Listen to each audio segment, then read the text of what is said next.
Headlines आपने जानी है। अब आपको बताएं कि म्यूनिसिपल कॉरपोरेशन की गफलत के बायस शहर की अहम शाहराहों की स्ट्रीट लाइट्स बंद कर दी गई हैं। नडवाला रोड और सदर बाजार की स्ट्रीट लाइट्स बिजली बिलों की अदम अदायगियों पर ताहाल बंद है। ट्रैफिक की रवानगी मुतासर है, जबकि शहरी मजीद परेशान हो गए हैं। आपको अपडेट करें, म्यूनिसिपल कॉरपोरेशन की गफलत के बायस शहर की अहम शाहराहों की स्ट्रीट लाइट्स बंद है। नडवाला रोड और सदर बाजार की स्ट्रीट लाइट्स बिजली बिलों की अदम अदायगियों पर ताहाल बंद है। ट्रैफिक की रवानगी मुतासर, शहरी परेशान है। आपको अपडेट कर रहे हैं इस हवाले से कि म्यूनिसिपल कॉरपोरेशन की गफलत के बायस शहर की अहम शाहराहों की स्ट्रीट लाइट्स बंद हैं। नडवाला रोड और सदर बाजार की स्ट्रीट लाइट्स बिजली की बिलों की अदम अदायगियों पर ताहाल बंद है। ट्रैफिक की रवानगी मुतासर, शहरी परेशान है। आपको अपडेट करें इस हवाले से म्यूनिसिपल कॉरपोरेशन की गफलत के बायस शहर की अहम शाहराहों की स्ट्रीट लाइट्स बंद हैं। नडवाला रोड और सदर बाजार की स्ट्रीट लाइट्स बिजली बिलों की अदम अदायगियों पर ताहाल बंद है। ट्रैफिक की रवानगी मुतासर, शहरी परेशान है। जी बिल्कुल, म्यूनिसिपल कॉरपोरेशन की गफलत के बाद शहर की अहम शाहराहों की स्ट्रीट लाइट्स बंद हो चुकी हैं। नडवाला रोड और सदर बाजार की स्ट्रीट लाइट्स बिजली बिलों की अदम अदायगी पर ताहाल बंद कर दी गई हैं। ट्रैफिक रवानगी मुतासर हो रही है और शहरी परेशान है। आपको बताते चलें कि यह मामला है म्यूनिसिपल कॉरपोरेशन की गफलत का और शहर की अहम शाहराहें हैं जहां पर स्ट्रीट लाइट्स बंद हैं और रात के जो वक्त है उसमें चोरी चकारी का डर जो है वो बढ़ जाता है और फिर ट्रैफिक जो है वो बढ़ जाती है, इसलिए ट्रैफिक रवानगी मुतासर होती है और शहरी जो हैं वो खौफजदा हो जाते हैं। आपको बताते चलें कि म्यूनिसिपल कॉरपोरेशन की गफलत है और शहर की अहम शाहराहों की स्ट्रीट लाइट्स बंद हैं। नडवाला रोड और सदर बाजार की स्ट्रीट लाइट्स बिजली बिलों की अदम अदायगी पर ताहाल बंद है। म्यूनिसिपल कॉरपोरेशन की गफलत की शहर की अहम शाहराहों की स्ट्रीट लाइट्स बंद हैं। नडवाला रोड और सदर बाजार की स्ट्रीट लाइट्स बिजली बिलों की अदम अदायगी पर ताहाल बंद हैं। ट्रैफिक की रवानगी मुतासर है और शहरी परेशान है। आपको अपडेट कर रहे हैं कि म्यूनिसिपल कॉरपोरेशन की गफलत के बायस शहर की अहम शाहराहों की स्ट्रीट लाइट्स बंद हैं।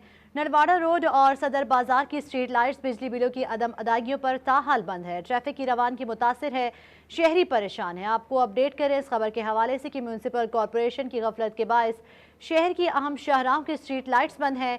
नडवाला रोड और सदर बाजार की स्ट्रीट लाइट्स बिजली बिलों की अदम अदायगी पर ताहाल बंद है। इसी वाले से मजीद बात करेंगे अपने नुमाइंदा अवैस अली से। जी अवैस, अपडेट कीजिएगा।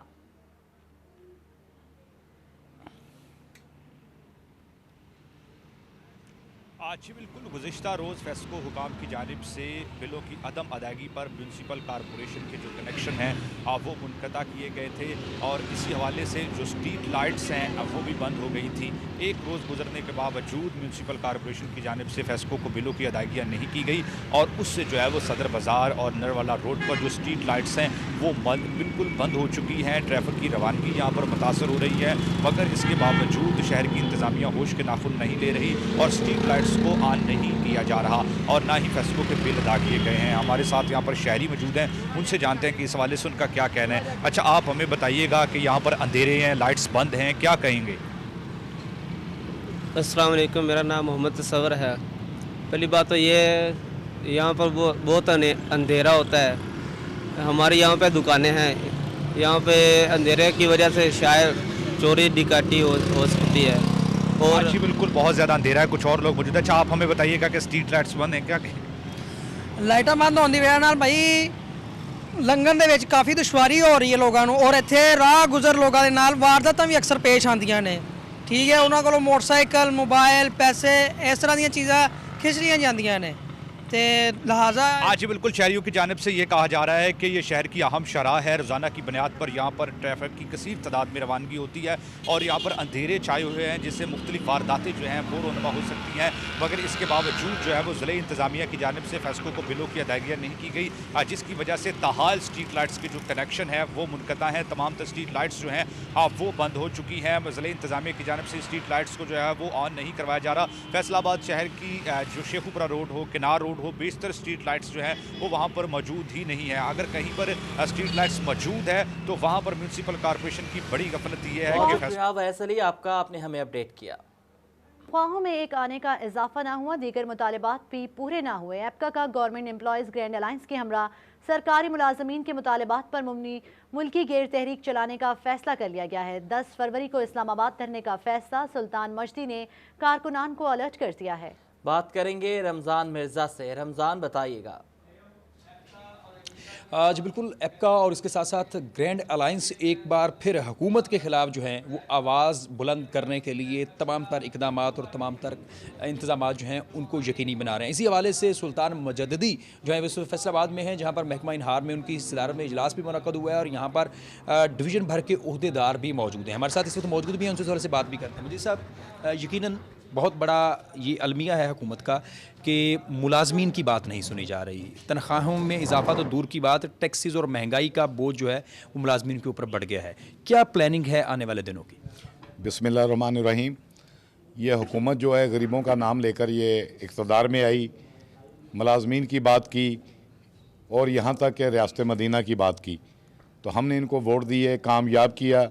लेकिन अफसोस के साथ कहना पड़ता है, ना ही मुलाजमीन के लिए इन्होंने कुछ किया, ना गरीबों के लिए कुछ किया और ना ही रियासत मदीना बनी। हमारे पहली दफ़ा ऐसा हुआ है, महंगाई इतनी बढ़ रही है, रोज़मर्रा की अशिया की कीमतों में बहुत ज़बरदस्त इजाफा किया जा रहा है और गरीब मुलाजमी जो है वो उसकी तनख्वाह एक हफ़्ता भी नहीं निकलती। तो इस सूरत हाल में हमने उनको तनख्वाहें भी नहीं बढ़ाई, अपने सदर की तनख्वाहें बढ़ा दी, वज़ीर आज़म ने अपनी 200% तनख्वाहें बढ़ा ली, वज़रा की 200% बढ़ा ली, लेकिन हमारे गरीब मुलाजमीन की तरफ कोई ध्यान नहीं दिया गया। तो हमने एहतजाज किया 6 अक्टूबर के हवाले से। उन्होंने बड़े मुज़ाकरात हुए, मुज़ाकरात पे मुज़ाकरात, लेकिन हमारी कोई बात नहीं सुनी गई। एक फार्मूला तय किया गया, पैकेज तैयार किया गया।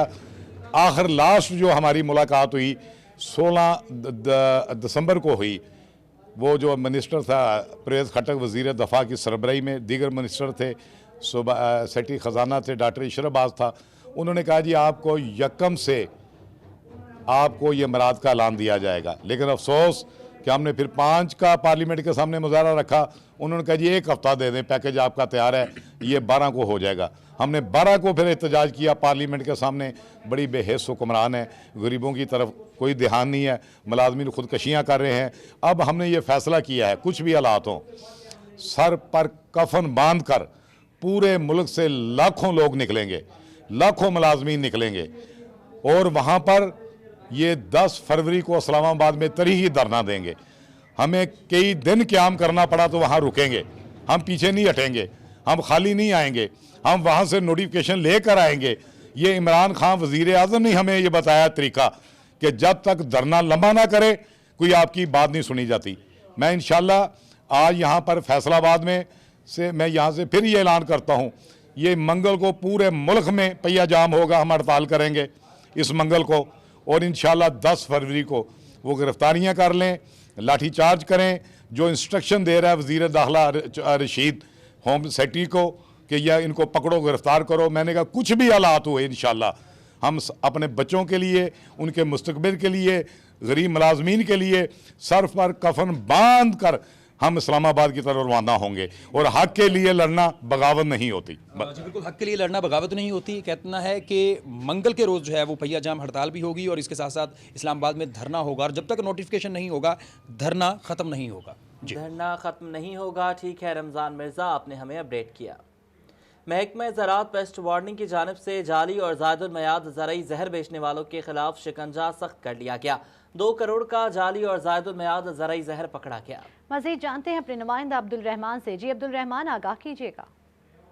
जब बात की जाए किसानों को लूटने वाले गिरोह की, जो कि जाली या गैर कानूनी जो जहर बेचते हैं, ऐसे ही अद्वियात ज़रई अद्वियात जो ज़ायदुल मियाद हो चुकी होती हैं वो बेचने का कारोबार करते हैं, तो उनके खिलाफ जो महकमा ज़राअत की टीम में है मुसलसल कार्रवाई कर रही है। तो इसी हवाले से बात भी करते हैं, जानते हैं कि अब तक बड़ी जो कार्रवाइयाँ की गई हैं तो उसमें क्या आउटपुट रहा है। सर बताइएगा, इन कार्रवाइयों का कोई फ़ायदा निकल रहा है? इनके खिलाफ जो शिकंजा महकमा ज़राअत की जानिब से सख्त किया जा रहा है? बिस्मिल्लाहिर्रहमानिर्रहीम। महकमा ज़राअत एडिशनल सेक्रेटरी साहब की तरफ से ये तमाम हदायत हैं और उन्होंने एक बाकायदा अपना सेल बनाया हुआ इस हवाले से कि जो भी लोग शिकायत करें उसका फ़ौरन अदाला किया जाए और उसको चेक किया जाए। चेक करने के बाद रेड वगैरह करके तो उनके खिलाफ कार्रवाई की जाए। और इस हवाले से पिछले साल तो हमने 2 करोड़ की दवाई पकड़ी है और इनमें सबसे ज़्यादा क्रेडिट ये सराट साहब का है। 1 करोड़ कोई 50 लाख के राउंड अबाउट इनका जो ना रेट बनते हैं और ये केसेस जो हैं वो अदालतों में हैं। सर मुझे बताइएगा, शिकायत पर किस तरह से कार्रवाई अमल में लाई जाती है अगर एक आम किसान शिकायत करना चाहता अपने इलाके में? बिस्मिल्लाहिर्रहमानिर्रहीम। सबसे पहले तो आप ये स्क्रीन पे एक नंबर देख सकते हैं, वो टोल फ्री नंबर है, वहाँ पे आप व्हाट्सएप करें या एक मैसेज कर दें और वहाँ पे हमारी टीम वहाँ पे पहुँचेगी और वहाँ पे चेक करेगी। अगर कहीं पे कोई वायलेशन पाई जाती है तो उनके ख़िलाफ़ हम कार्रवाई करते हैं। अभी इस महीने में हमने कमोबेश तकरीबन 60 के करीब हमने सैंपल लिए हैं जो लेबॉर्ट्री में भिजवाए हैं और उनका रिज़ल्ट आने पे मज़ीद कार्रवाई की जाएगी। और इसके अलावा जो गैर कानूनी और ज़ायदुल मियाद अद्वियात के ख़िलाफ़ कार्रवाई ये 2 दिनों में हमने करीब 6 लाख रुपए की ज़ायदुल मियाद और बग़ैर डीलरशिप इनवाइस और ये जो गैर कानूनी अद्वियात होती हैं ये हमने हासिल की हैं और पुलिस में हमने FIR दर्ज करवा दी और ये जितनी भी अद्वियात हैं वो सारी हमने पुलिस के कब्ज़े में दे दी। जो इस हवाले से जो कार्रवाइयाँ मुसलसल जारी है, कोई भी शहरी, कोई भी जो दही इलाके का किसान है, कोई भी ऐसा मसला देखता है जहाँ पर उसे महसूस होता है कि जहली जहर बेचा जा रहा है या जो गैर कानूनी या ज़ायदुल मियाद बेचा जा रहा है, तो वो रब्ता कर सकता है और यहाँ पर फौरी तौर पर जो कार्रवाई अमल में लाई जाएगी। बहुत शुक्रिया अब्दुल रहमान हमें अपडेट करने के लिए। झंग में मरीजों के लिए एम्बुलेंस सर्विस नाकाफ़ी हो गई। सरकारी एम्बुलेंस के हसूल के लिए मरीज परेशान होने लगे। 27 लाख आबादी वाले ज़िले के लिए सिर्फ 3 एम्बुलेंस मुख्तस की गई हैं। जी बिल्कुल, बात करेंगे मुबशर हसन नकवी से। मुबशर बताइएगा।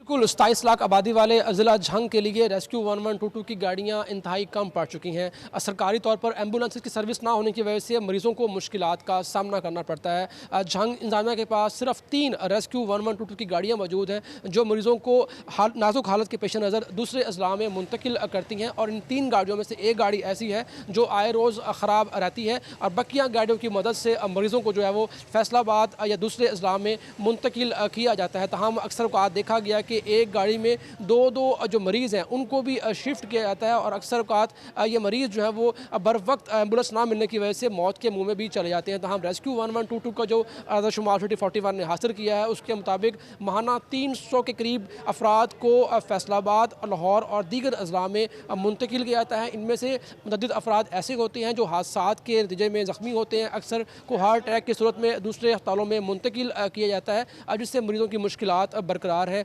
शहरियों का कहना है कि इतने बड़े ज़िला झंग के लिए रेस्क्यू 1122 की सिर्फ 3 गाड़ियाँ इंतहाई नाकाफ़ी हैं। हुकूमत पंजाब इस सूरत हाल का नोटिस ले मरीज़ों को दूसरे शहरों में मुंतकिल करने के लिए एम्बुलेंस की सहूलत जो है वो इसको फ्री किया जाए ताकि यहाँ पर जो आने वाले मरीज़ हैं उनकी मुश्किलात कम हो सके। तमाम इस हवाले से CEO हेल्थ डॉक्टर इट्ज़ाल हसनैन से हमारी बात हुई तो उनका ये कहना है कि 3 गाड़ियाँ जो एम्बुलेंस की सर्विस फराहम कर रही हैं उनमें से 2 गाड़ियाँ ऐसी हैं जो DHQ अस्पताल इंतजामिया ने रेस्क्यू 1122 के हवाले की थी और सिर्फ एक गाड़ी जो है वो रेस्क्यू 1122 की अपनी है जो जिसकी हालत जो है वो इंतहाई ख़राब हो चुकी है। वो बहुत शुक्रिया मुबशर हसन नकवी हमें अपडेट करने के लिए। फेडरल बोर्ड ऑफ रेवेन्यू की जानिब से रिकॉर्ड में जायदादें जाहिर न करने और फरोख्त करने वाले अफराद के गिर्द घेरा तंग किया गया है। इनकम टैक्स ऑर्डिनेंस के एक्ट 376 के तहत 500 से ज्यादा अफराद को नोटिस भेजे गए हैं। इसी पर मजीद बात करेंगे अपने नुमाइंदा उमैर अजमत से। जी उमैर बताइएगा। जी फेडरल बोर्ड ऑफ रेवेन्यू की जानिब से FBR के रिकॉर्ड में जायदादें जाहिर न करने वाले अफराद के गिर्द घेरा तंग किया जा रहा है कि ऐसे अफराद जिन के पास जायदादें हैं जिनकी आमदन काबिल टैक्स बनती है मगर उनकी जानिब से या तो अपने रिकॉर्ड में वो जायदादें जाहिर नहीं की गई या वो तमाम ऐसे अफराद टैक्स नेट में गैर रजिस्टर्ड हैं तो उन अफराद के गिर्द कार्रवाइयों के लिए घेरा तंग किया जा रहा है और उनको इनकम टैक्स ऑर्डिनेंस के आर्टिकल 376 के तहत 500 से ज़ायद ऐसे अफराद को नोटिस जारी कर दिए गए हैं कि वो फौरी तौर पर FBR को अपना जवाब जमा करवाएं कि इन अफराद की जानिब से अपने रिकॉर्ड में ये जायदादें ज़ाहिर क्यों नहीं की गई और अगर इन अफराद की जानिब से ये जायदादें जो फ़रोख्त की गई हैं तो उनकी जो। बहुत शुक्रिया उमैर हमें अपडेट करने के लिए।